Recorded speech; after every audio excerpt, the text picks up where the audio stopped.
If a government must raise its sword against its people, it has already fallen in spirit. It has already declared itself the enemy of those it swore to serve. No free nation truly governed by consent has ever needed to use its military against its own. The moment it does, it ceases to be a republic and becomes something far older and much darker, a kingdom of fear pretending to be democracy.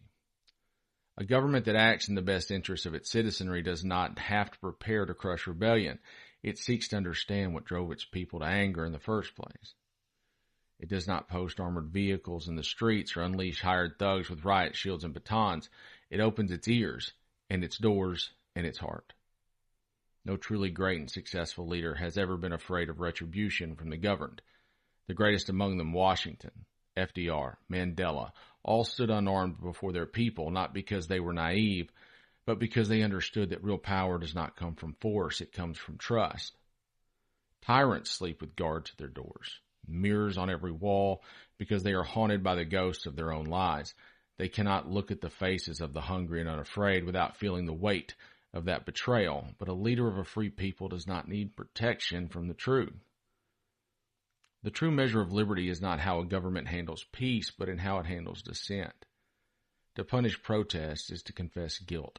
To silence criticism is to prove weakness. When the powerful turn their armies inward, they are no longer defending a nation.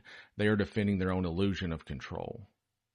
They are not protecting democracy. They are burying it under the boots of the very soldiers sworn to defend it. History is merciless to those that forget this.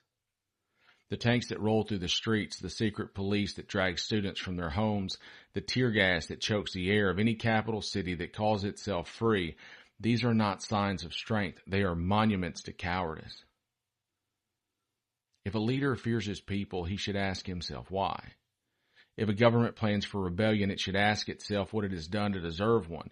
No empire has ever survived the day its citizens realized they were not free. If you have to gash your people to govern them, you are not a leader, you are an occupier. If you have to hire mercenaries to keep the peace, you are not keeping peace, you are declaring war.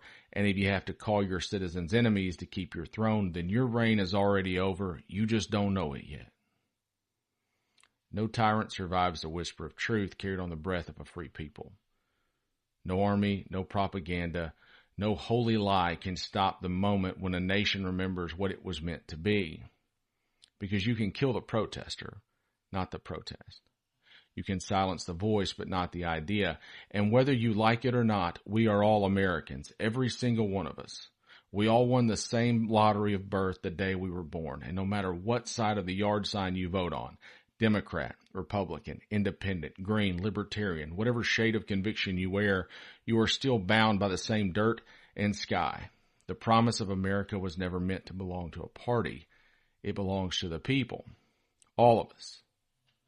Your party doesn't own this country because it won an election. It merely holds the keys for a little while.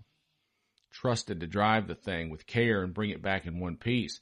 The presidency isn't a crown, it's a borrowed tool. Congress isn't a court, it's a temporary assembly of servants. And if they forget that, then it falls to the rest of us to remind them who they work for.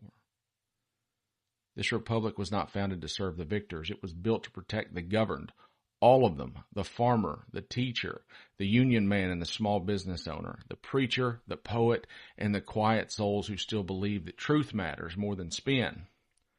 So whether you fly your flag upside down or hang it from a porch or burn the damn thing, it is still yours. It is ours. So let them argue and divide, and let the partisans claim righteousness and pretend their party is America itself. But the truth is much simpler and older than all of them. This nation belongs to the governed, not the governors. And now, more than ever, is the time to remember that. Defiance till death.